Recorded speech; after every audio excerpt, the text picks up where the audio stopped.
So hey everybody, what's going on? Josh Cantwell here, CEO at Freeland Ventures, real estate private equity and strategic real estate coach.com.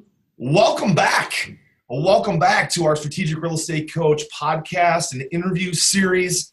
And as always, I'm super excited to be with you, to be sharing some amazing coaching, training, and stories about real estate, entrepreneurship, leadership, and CEO talk. And love to bring on guests and talk to them about their expertise and share their story about real estate and about their journey of having success in business. Hope you've enjoyed all the podcasts. I don't know what your favorites are, but if you have a favorite, definitely leave us a review or a rating on iTunes or YouTube or whatever platform you find this interview. Today I am joined by a relatively new friend. His name is Colby Amerine, and he is one of the nation's leading experts at real estate education, specifically for sales conversion, meaning his expertise is really in working with real estate investors, helping them convert more motivated sellers into contracts, finding the pain, finding their motivations, and converting that into sales contracts. And he also has a great story, which we're going to share today. So Colby, thanks so much for joining me. How are you? Thanks, Josh. Doing well. Glad to be here. Fantastic. So Colby, your story begins, you were a firefighter. You were working and, you were a first responder and had a pretty major injury on the job and then moved on and really found a passion for real estate kind of out of that devastating injury. So just talk a little bit about, what I find for a lot of people when they get into real estate or entrepreneurship or building a business, a lot of times it starts with some sort of pain that they're experiencing. They're trying to either run away from something that went wrong, some pain that they're experiencing, run away from that, or run to some sort of pleasure, some new experience, whether it's lifestyle design or more income. And for you, it sounds like you're running away from pain, some physical pain, right? So tell us a little bit more about that journey. All right, yeah, it's not a super sexy story, but here's the thing, man. I got, like most Americans out there, working a job. I was 10 years into a 20-year career. I had we were not a township yet, so we had a 401k, so it was like working for a corporation. So I had a plan, and it wasn't a pension necessarily, but it was, hey, I'm going to work here 20 years, retire at 52, and go do something else, right, like most firemen do.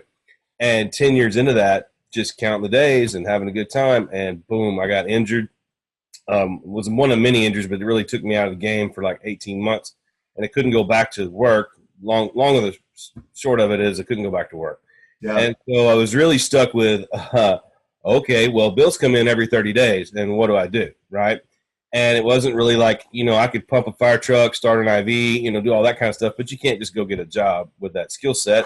Didn't have a college degree or anything. So I, like most people who venture in this real estate space, I kind of went to a couple of seminars in town. And I was like, okay, this is cool. They're telling me I can make money in 30 days. They're telling me I can make money in 60 days. That's what I need to do. Now, it was hard. I didn't make money in my first 30 days. It actually took me about 4 months to make some money. Mm-hmm. However, I had that choice to, what do you do? So I dove headfirst into entrepreneurship, and it was hard. I mean, I had to study real estate, the terminology, the language. I mean, I didn't understand the language, so I was studying that all night long and then running calls during the day. I was door knocking for pre-foreclosures. And really, I have to attribute the fire services to helping me. I understand now how, that accountant or that engineer, when I talk to them, how they might be scared to knock on a door. But literally my job every day for 10 years was to go into a stranger's home, introduce myself, ask them what was going on, and what's the matter and how can I help you. So it was kind of easier, if you will, for me to approach people, walk in their home and kind of assess the situation. So I just treated them like a medical call. It's a sick house, and asked them the question. That made it a lot easier for me. And so I share that with folks when I talk to them about, getting in this game and getting out there and don't be scared. But I did have a little slight advantage on that. And then I found, it's kind of funny for you out there listening. I found through my journey that you don't have to start with wholesaling, then do flipping, then do buy and hold. Like that was kind of what I had heard. And Yeah. that was the journey I took. And if I could kind of say if I could do it all over again kind of thing, um, I'm focused. I'm 6 years in now. I'm focused just on rental property. And so it's like Yeah. I should have done that in the beginning. I mean, I would be done. I would have enough passive income to be done. But instead, I wholesale and flip. Now, it's great income, but it's a job, it's a career, it's a job, it's work, right? Even though you own the company, it's a lot of work. Yeah. But it's very, very rewarding. So I went on that journey of wholesaling, but in that journey, I developed a great skill set. I don't want to say I'm a natural salesperson, but I'm a natural people person. I'm a high eye on the disc profile, and I had spent a living talking to people. So, but I found that niche that I really was comfortable talking to people. I knew how to be persuasive, and then I studied and studied and studied all kind of sales tape, everybody's program out there. I was listening to it and digesting it and taking little pieces from it and using what I could, and kind of developed a little simple process to talk to sellers. Started doing that, started working really well. In this journey, I was with a program, and the instructor guru, they call him or whatever, he liked me, and he said, "Hey, you're good at sales. Do you want to come start?" I started selling for him at the seminar, at his seminars. Yeah. And I started really enjoying that because, my heart of hearts was to help people. That's why I was a firefighter. And yes, you can help people with just distressed properties, and that's really good. But the volume of people I could help in the real estate education space was ridiculous. I mean, it was so rewarding to be able to talk to 50, 100 people on a weekend and be able to take, 15 or 20 of those and put them on a journey to change their life. And so I really kind of fell in love with the impact I could make in the seminar real estate space. So I dove in, and while I was doing the properties, I was also doing this on the weekends and studying and learning this process and kind of getting behind the curtain, if you will, of the seminar business, understanding that little process and how it all works. Fell in love with it. Did that for several years. Very successful at it, and really built a little niche for myself as becoming kind of a consultant on how to build that out, because there's a lot of local folks in Florida, New York, Cleveland, Ohio, Jersey, LA, Houston, that they're really experts in their area or what they do in their field. But they have no clue how do I take my message, my system, my process, and get 100 people in a room and show them how to do it.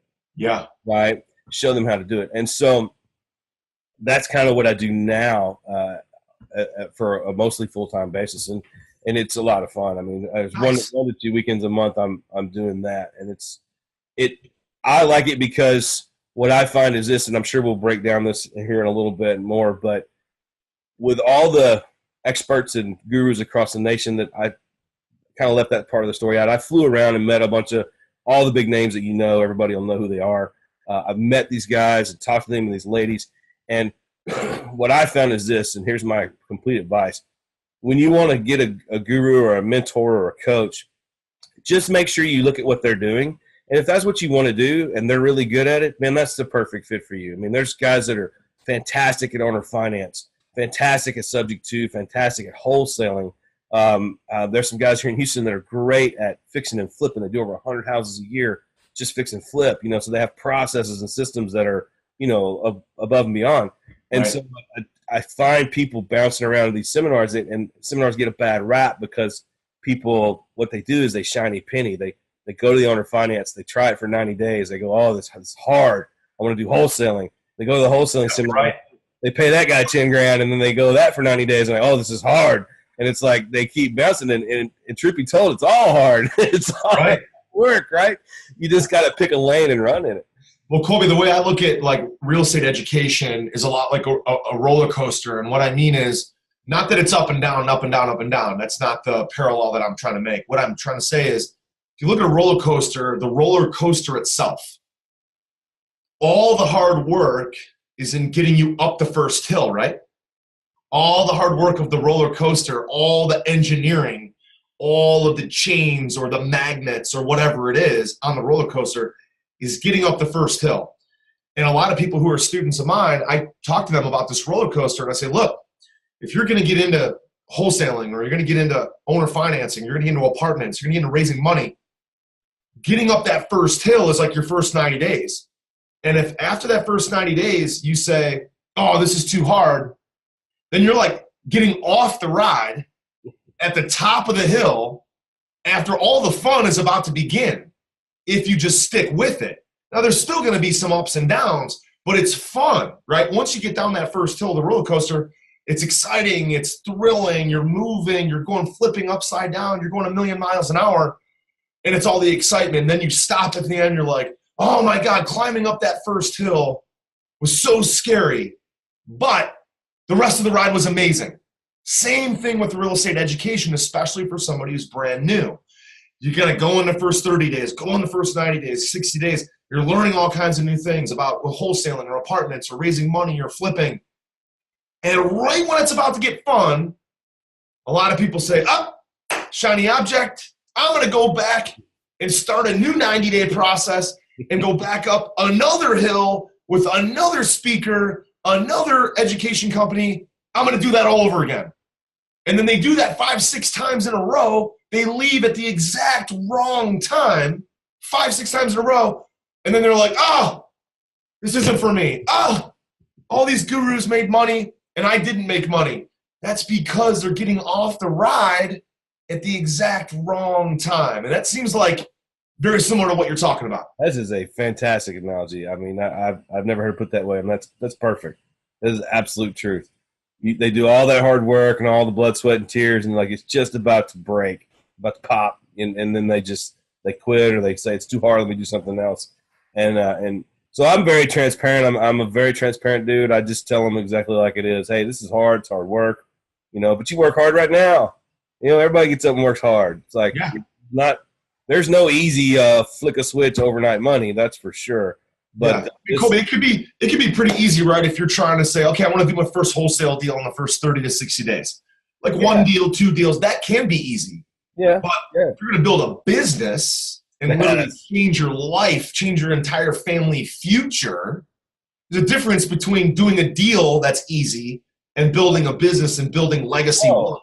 Nobody's going to tell you that building a business or building legacy wealth is easy. But doing 1 or 2 deals, that can definitely be easy, right? So big difference there. You obviously talk to a lot of people, both dealing with motivated sellers, also coaching real estate investors to work with motivated sellers, and you're obviously working with a lot of students who attend seminars and hearing a lot of stories. So to specifically talk to that last point to it for a minute, people are at a seminar, it could be my seminar or somebody else's, they're excited about their future, and they apply for a coaching program, and you're sitting with them one-on-one.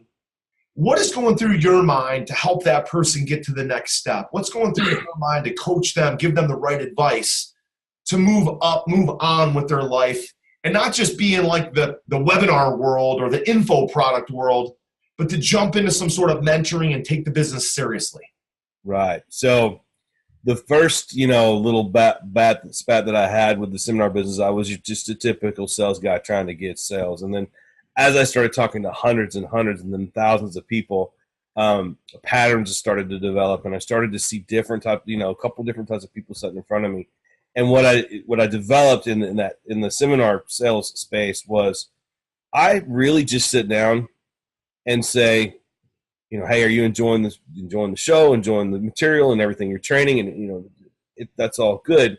But bottom line, one question, what are you trying to do?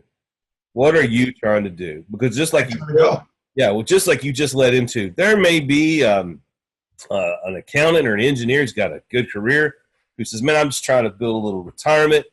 And I'm like, we build out, and I sit down and build out a plan. This guy or gal may want to buy a house a quarter, 2 houses a year for the next 5 years, build a little rental income. And if that's the case, they don't need to build huge systems and processes. Now, they need to get an education. They still need to buy the education piece so they understand the language and all that kind of stuff. But they're educated folks, so they understand that as well.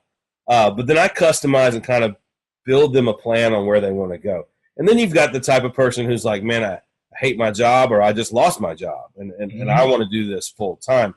And those are the folks that need to go full tilt and all in, and still we build a plan around them as well.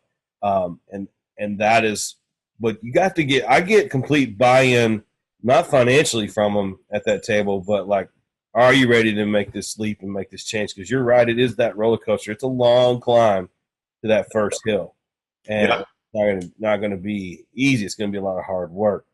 But that's my bottom line. I find out, what are you trying to do? Because what happened to me in my personal experience was the guy in the front of the room told me what I needed to do, and I was too ignorant in the field, or naive, or however you want to put it, that I just was like, okay, I'll go do that, right? And that's why I say you need to get in front of make sure you're in front of a good person and a good expert in the field of what you want to do. Because I got sent on that journey of wholesaling and subject to and chasing all that. And in fact, I probably wouldn't have chased that in the very beginning because nobody said, hey, what are you trying to do? And with me, it was like, hey, I would like to have $5,000 a month in passive income. At the time, that's what I wanted. And there's a lot of different ways to do that as opposed to just, hey, go wholesale, which there's nothing wrong with going wholesaling, but they didn't equip me with, hey, you're going to work 15 hours a day and be beating on doors. Right, sure. Yeah, I mean, it's definitely one of the things that I was going to ask you was, what kind of advice would you give your younger former self? And you've already answered that, right? Is to kind of begin with the end in mind. If your goal is passive income, which is, let's be honest, that's why almost everybody gets into real estate. That's the allure of it, is passive income. And how do I get $5,000 a month, $20,000 a month, $250,000 a month of passive income? But it's like, well, I need income today too. And I get it. People need some income today. And Colby, I'd do the same exact thing. If I could start over, 12, 14 years into my journey here, and I just kept every property that I flipped, over 700 of them.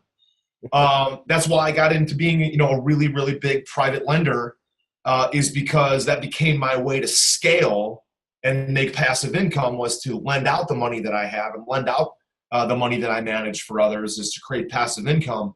I would have done that right from day one and sacrificed some of my current income in order to just build passive, and kept all those properties and all those private lender loans, because, my portfolio is really big now. We have a $100 million portfolio, but it'd be 5 times bigger. Mm-hmm. So like, why wouldn't have I just done that sooner, right? So that's definitely something I'd pass back to our audience. Yeah, it's the ultimate goal is, for a lot of people too, is be the private lender, because that's the most passive income you can do, right. And that is an ultimate goal too. And it's funny you say that. There's a couple gentlemen here that did, I think it was over 500 houses, and we were doing a little seminar in LA, and just kind of joking with him. I don't want to say I broke their company up, but I made him buy it. He got bought out by his partner because he was putting his numbers up there, and it was like 500 houses. And I said, hey, what if you would have just kept every other one?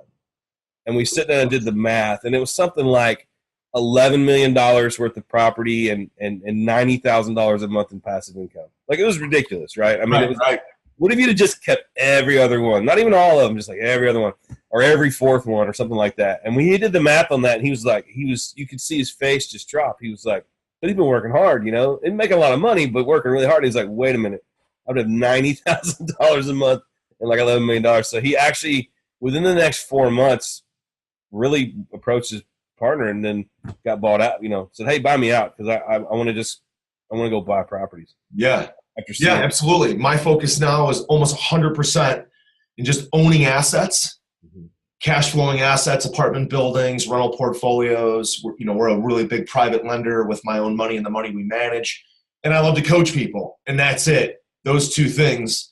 So we have a really successful coaching program, but my personal focus on a daily basis is just, how much more money can I go get? How much more money can I recruit? How many more assets can I go buy or own or control for the long term? And that's it.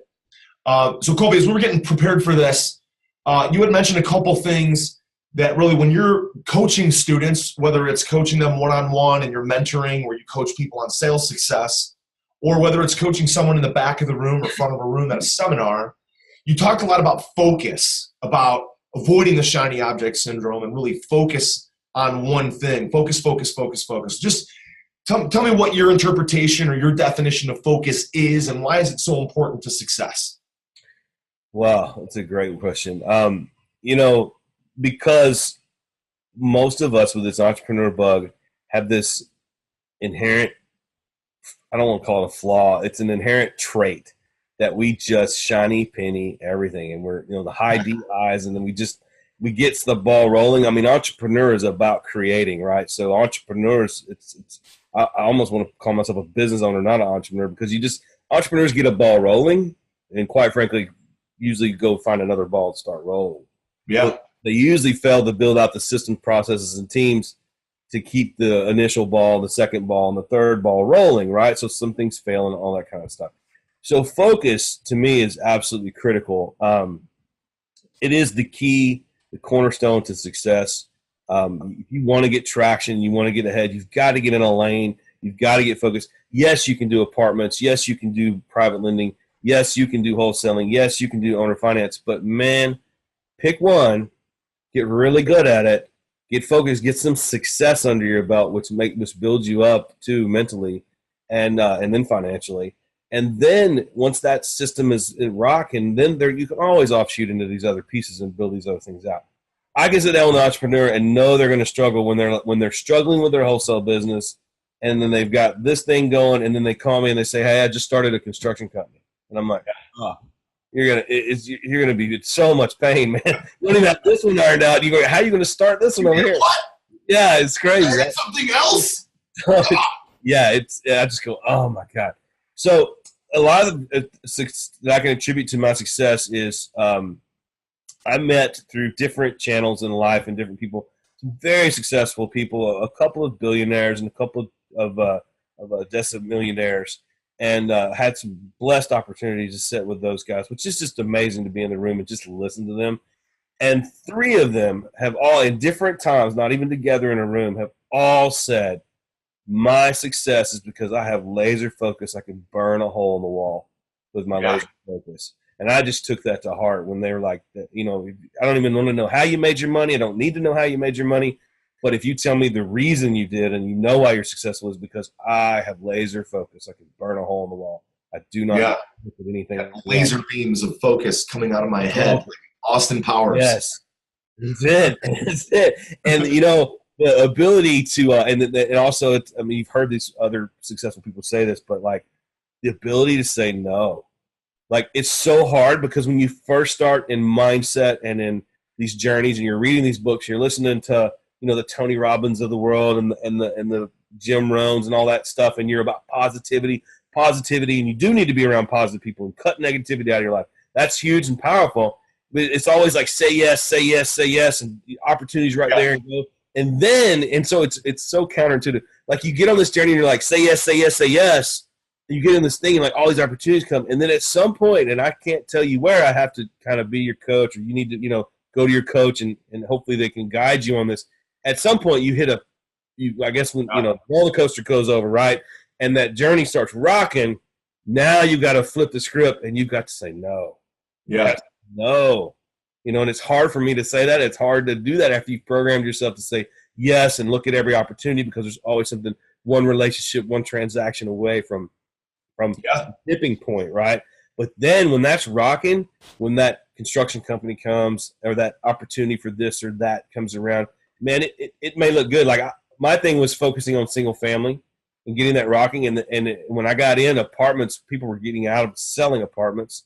But I, took a course in Dallas on that, and I started looking at that. I started looking at development. One of your questions for me was, what's like the worst deal you lost a lot of money on? Yeah. I'll go into that because this is about focus. Yeah, tell us about that. Yeah, this is about focus. So I was looking at single family, and I thought because it was all in the real estate space that I was staying focused, but it wasn't. I was looking at apartments. I was looking at this, and I lost $25,000 on a development because it was this part of town, and everybody was like, oh, it's regentrifying, buy the dirt, build some townhomes. And they were going up. I was seeing roofs. It was everywhere. I got a great deal on this land. I had bought 2 pieces, and then another deal came in front of me.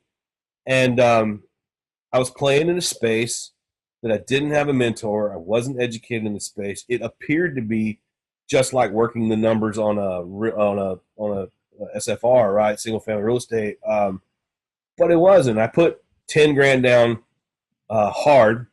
15 grand down, not hard money, the option money went hard immediately, right? Because I had a person who said they could finance it for me. You know, had a bunch of people, they were out of another state, and then they have the California group. And I learned really quickly that a lot of people in this business say, yeah, we can do that, but you need to dig a little further and make sure, because there's a lot of, yeah, we can do that for you that doesn't end out. And so I got strung along for another week or two. The option was about to end. He wanted to extend it. And I learned a really good lesson from this guy. This is a big real estate player here in town. And he said, if you want me to go another 2 weeks, I need another 10 grand hard immediately. And I was like, and so I called the person doing the loan. I'm like, are we good? They're like, yeah, we just need a couple more pieces of paper. No problem. Talk to the people. We've got you covered. Land looks good. The deal looks good. So I put another 10 down. Long and the short of it is, right out that other 2 weeks, phone calls, emails, time to close. Nope. No loan, no deal. And wow. Yeah, and that guy, he's like I said, a big player here. He was nice. He didn't give me my money back, but what he said was, it was a learning lesson for me. Yeah, it was a learning lesson for me, and it hurt. But what I learned, I talk about getting whooped. That was, that was an education for me to know to stay in my lane, stay focused on things that I know that I'm getting education about, that I know about, that I can get advice from. Yeah. There's not a development guru here, right? And it's a different space for sure. And so that to me, it was relative. Also, I use that story when I'm talking about coaching, because people's programs are $10, $20, $30, $50,000, right? For these, coaching packages that people buy. And I'm like, that was a $25,000 1 month class, and I got one lesson. Yeah. Right. And you can spend 20 grand with a local mentor who could, $20,000 and then coach you for 6 months or a year, right? And give you all the tools and all the systems they use and be there for calls and have a class. Like, you can get all that for $20,000, or you can get a $25,000 one lesson, stay in your lane. Wow. Right? Wow. Yeah, so it hurt. Yeah, right. So, right, stay in your lane, do what you do best, right? And I like your analogy of, as you're going, say yes. But then when you're having some success, kind of stop and say no. And what is interesting about that is, as you become more successful, more and more opportunity comes your way. Like, more people are going to say, hey, can I just take you to lunch and pick your brain? Hey, I got this deal. Can you take a look at it? Hey, I've got this opportunity to do this land development. What do you think? Hey, I've, this person's got this house that they want to sell. Or, hey, I've got this apartment deal. Can you come in? Can you raise money for me? And it's like, now that's all we do is really raise money and deploy that money with really good operators, both debt and equity. And, I've learned over time, like, sure, wholesaling works. We could go wholesale, but we don't. Sure, buying single-family rentals works. We could do single-family rentals. That works, but we don't. Sure, we could, focus on doing, massive rehab flips like we used to. We used to do massive rehab deals. $40 profit was the minimum that we would shoot to make. A lot of times it was more than that. We're not even doing very many of those anymore. We're just kind of winding that down just to focus on recruiting capital, raising capital, and funding other operators, and that's it. Because all these other things do work. But for me, I've said no. And the better and more often I've said that, the better and better we get at recruiting capital, raising capital, and deploying capital and getting our investors amazing returns. Mm-hmm. So Colby, just as we kind of wrap up here, any kind of final parting shots, words of advice, anything else that you'd like to pass along to our audience? Sure. First of all, thanks everybody for listening. I appreciate you listening to me, and then also following Josh and coming on this podcast. To circle back to one of the main things we said, focus. It's absolutely critical. It feels weird at first because you want to kind of chase pennies or shiny pennies, but focus, stay in your lane, get a good mentor that's doing what you want to do. Right? Because you're going to do what they do. You're going to do what they teach you to do. And you can be successful. So stay focused. Follow a good mentor. That's the shortest path to success, is following the mentorship. But man, focus. That's the biggest thing I can tell everybody out there. Awesome, Colby. Appreciate it, man. Appreciate your time, guys. If you enjoyed our time with Colby, Again, two-step, because we're going to break this up into two interviews because we've got a lot of great material, a lot of great things we discussed. Leave us comments. Again, we monitor all the different platforms where you'll find this for comments. We'll feed those back to Colby. We'll get answers for you. If you enjoyed this, leave us a 5-star rating review. If you didn't like it, still leave us a 5-star rating or review because it helps everybody else share it. And I know this was a great interview, so I'm not worried about that. Check out the show notes in the video, beneath the video, for more information, contact information for Colby and for his website and other resources. So thanks so much for being here, Colby. We really appreciate it. Thanks, Josh. All right, guys, go out, be daring like I always tell you. Get out in the field, do your thing, be daring. All your goals and objectives are on the other side of being daring. Go out, make it happen. We'll talk to you soon. Take care.